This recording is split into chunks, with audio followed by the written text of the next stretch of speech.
Hello to my divine souls. So, हम जिस journey में हैं, स्पिरिचुअल जर्नी, पता है इसमें बिगेस्ट ट्रैप क्या है? ये एनर्जी लीक जिसको लेके मैंने बात किया था वो तो definitely it's a trap, but वो आता कहाँ से है? The biggest trap in our journey is our own ego, our own mind, मन। और मन क्या है? मन ये है कि आपका नाम, आपका काम, आपका रंग रूप, आप बचपन से जिस फैमिली में पले बड़े हो उसको लेके आपका एक आइडेंटिफिकेशन। तो जो आपका फॉल्स आइडेंटिफिकेशन है जो क्रिएट करता है that is your mind, right? और माइंड क्या करता है? माइंड हमेशा अपने आप को स्वतंत्र रखने की कोशिश करता है। और इस स्वतंत्र रखने की जो चाहत है माइंड का, इसकी वजह से मोस्ट ऑफ द टाइम वो वननेस को मिस कर जाता है। पर जबकि हम इनकारनेट हुए इसलिए है ताकि हम उस वननेस को फील कर पाए, है ना? ये बॉडी एंड माइंड जो है दिस इज साइकोसोमैटिक, मतलब mind and body it works together. तो माइंड क्या करता है? माइंड अपना जो भी चाहत है, जो भी डिज़ायर है, गलत सही की बात नहीं है, एक्सटर्नली इन्फ्लुएंस्ड होके माइंड जो डिज़ायर करता है और उस तमन्ना को पूरा करता है फिज़िकल वेसल्स, ये जो हमारी बॉडी है इसके थ्रू। भले ये तमन्ना पूरी करते करते हमारी फिज़िकल बॉडी मिट जाए, उसके बाद ये माइंड क्या करेगा? अपना प्रारब्ध लेके दूसरा कोई बॉडी खोजेगा। तो समझ सकते हो how difficult is our mind for our journey. क्या हम इस पे ट्रस्ट कर सकते हैं? नहीं। एक एग्ज़ाम्पल ले लो, जो लोग एडिक्टेड हो, हाँ, सिगरेट, ड्रिंक, पॉर्न, व्हाटएवर, उनको पता है कि वो उनकी फ़िज़िकल बॉडी के लिए it's not good for them, it is harmful.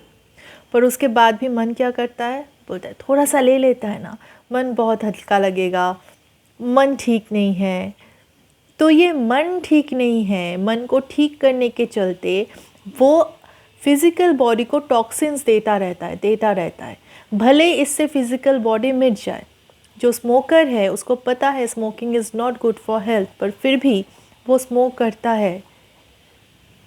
उसको पता है कि इससे इसकी फ़िज़िकल बॉडी डैमेज होता है, फिर भी वो करता है क्योंकि उसका मन हल्का हो जाएगा। तो ये जो मन और बॉडी के साथ जो तादात्म्य बना है वो टूटना बहुत ज़रूरी है और इसीलिए हम साधना करते हैं, ठीक है?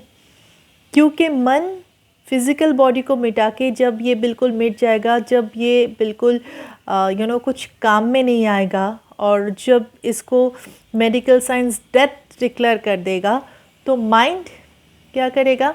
अपना प्रारब्ध लेके फिर दूसरा कोई बॉडी ढूंढेगा और अपना जो डिज़ायर है वो फिर उस दूसरे बॉडी के साथ फुलफ़िल करने की कोशिश करेगा।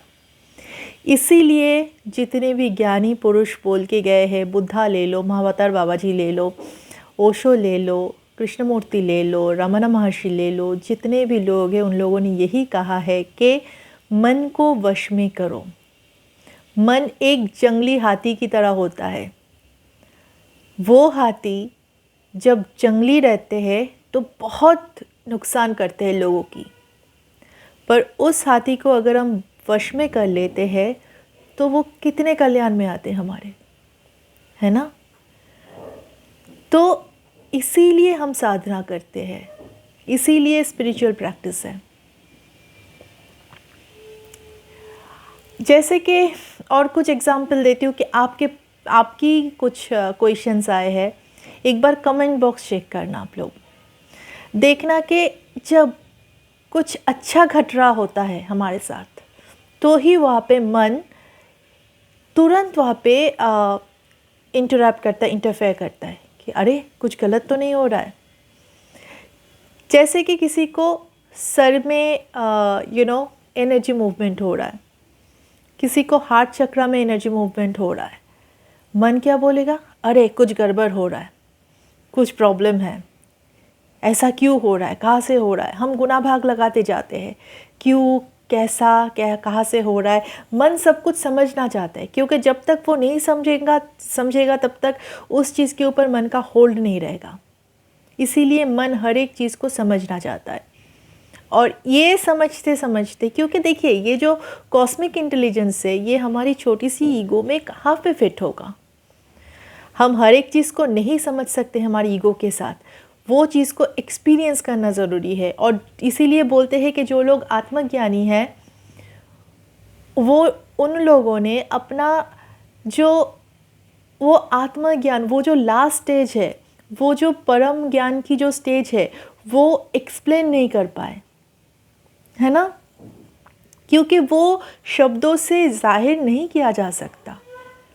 कोई गुनाभाग से उसको हम एक्सप्लेन नहीं कर पाते। और मन क्या करता है, मन हर एक चीज़ का एक्सप्लेनेशन मांगता है। जबकि आप अपने ऊपर काम करते करते एक ऐसी अवस्था में आए हो जबकि आपका एनर्जी फ्लो होना चालू हो गया है शरीर से, आपके सर में एनर्जी फील हो रहा है, आपके हार्ट चक्र में एनर्जी फील हो रहा है, आपका कुंडलिनी जागा है। This is the blessing, this is the cosmic blessing. पर ये चीज़ माइंड की समझ के बाहर है, ईगो की समझ के बाहर है। इसीलिए ईगो समझना चाह रहा है। जब समझ नहीं पा रहे तो डर क्रिएट करता है।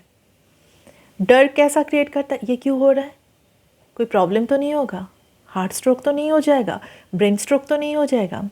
ये मैं खुद की एक्सपीरियंस से बता रही हूँ। लास्ट ईयर एक टाइम था, मैं घर पे दरवाज़ा बंद नहीं कर पाती थी। जो मेरा मेन एंट्रेंस है उसको मैं बंद नहीं कर पाती थी, क्योंकि ऑब्वियसली बहुत सारा सेंसेशन हो रहा था बॉडी में, जो कि माइंड की समझने के बाहर है। मेरा पूरा बॉडी फिर पूरा फिज़िकल टेस्ट हो गया, सर से लेके पाँव तक हर एक टेस्ट हो गया मेरा, ठीक है। और मेडिकल साइंस तो है ही टेस्ट करवाने के लिए, काफ़ी सारा खर्चा भी हो गया। No, I am not against them, ये मैंने ही किया है, तो किया, सब कुछ नॉर्मल था। पर एक अजीब सा पैल्पिटेशन, एक अजीब सा एनर्जी जब फ्लो करता है, जब डिवाइन एनर्जी फ्लो करता है, तो वो हमारे बस में नहीं होता है। और तब मेरी ईगो को लग रहा था अब मैं मरने वाली हूँ और मैं मर जाऊंगी। और ये जो डर है ना, ये डर के साथ बहुत सारे हाइपोथेसिस जुड़ी रहती है। मेरे डर का था क्या था कि मैं जब डर रही थी कि मैं मर गई तो अभी अगर मेरा कुछ हो गया तो मेरी बॉडी को कैसे निकाला जाएगा। उस चीज़ को मैंने विजुअलाइज़ कर लिया घर बैठे बैठे। मैं काँप रही हूँ, लिटरली मैं ऐसे काँप रही हूँ कि मैं अभी मरने वाली हूँ। I have seen my death, I felt my death, ठीक है। जबकि ऐसी कोई बात ही नहीं थी। मन एक एक्सट्रीम पॉइंट तक लेके गया मुझे, जहाँ पे मेरी जो मेन एंट्रेंस है उसको मैं लॉक नहीं कर पाती थी, कि मैं अगर यहाँ पे मर गई तो मेरी बॉडी को लोग कैसे निकालेंगे, दरवाज़ा तोड़ना पड़ेगा। और सोचो दरवाजे के साथ कितना मोह माया है कि दरवाज़ा टूटना पड़ेगा, तो वो तो काफ़ी गलत बात हो जाएगी। ऐसे नहीं करना चाहिए, किसी को प्रॉब्लम नहीं होना चाहिए। मैं विपासना गई, ठीक है, 10 डेज़ में एक बड़ा सा कुछ घटा मेरे साथ वहाँ पे। तो वो टाइम पे भी मन बीच में आया, मतलब कोशिश किया, ठीक है। तो मैं रात विपासना में जहाँ जिस सेंटर में मैं थी वहाँ पे सबको अलग अलग रूम मिल रहा था। तो रात को मैं गई करके विपासना, इट वॉज सती पठाना का एक था कोर्स था। तो मैं जब गई रात को तो मैं सो नहीं पा रही थी, क्योंकि बॉडी वाइब्रेशन हो रहा था, मेरा कुंडलिनी जागा हुआ था। और ऑब्वियसली उस विपासना सेंटर का एनर्जी, ऊर्जा ही ऐसा रहता है कि वो होता ही है। अगर आप थोड़ा सा भी साधना में हो तो कुछ ना कुछ तो होगा ही। तो मेरा भी हुआ। और वो टाइम पे अचानक से एक मरने का डर, जबकि मुझे पता है I am protected, I am guided, पूरी कायनात मेरे साथ है। पर ये जो डर है, ये जो अजीब सा डर है, मैं जाके आधी रात को, इट वाज अराउंड 11 o'clock, पर विपासना में वो काफ़ी लेट हो जाता है, क्योंकि हम ऑलमोस्ट 9:30 तक हम बिस्तर पे चले जाते हैं, तो क्योंकि 4 बजे उठना होता है हमें वहाँ पे। तो 11 बजे मैं आचार्य के कक्ष में गई और जाके मैंने बोला कि मुझे अभी जाना है, I can not continue this. जबकि वो कुछ अच्छा घटने वाला था, पर वो जो आचार्य मैम थी, आई एम रियली बिल्कुल मम्मी जैसी थी, मुझे संभाला वो टाइम पे उन्होंने कहा कि सब कुछ अच्छा हो रहा है, जो हो रहा है आप टेंशन मत लो, कुछ हो जाएगा आपके साथ, तो यहाँ पे सब कुछ है। और तभी मेरा ये माइंड क्या है, हाइपोथेसिस क्लियर कर रहा था कि फिर कितने सारे लोगों को प्रॉब्लम हो जाएगी, मेरी बॉडी को फिर लेके एम्बुलेंस में जाना पड़ेगा, जबकि ऐसा कुछ घटा भी नहीं है, ऐसा कुछ होने का कोई चांसेस भी नहीं था, ठीक है, पर मेरा माइंड वो क्रिएट कर रहा था।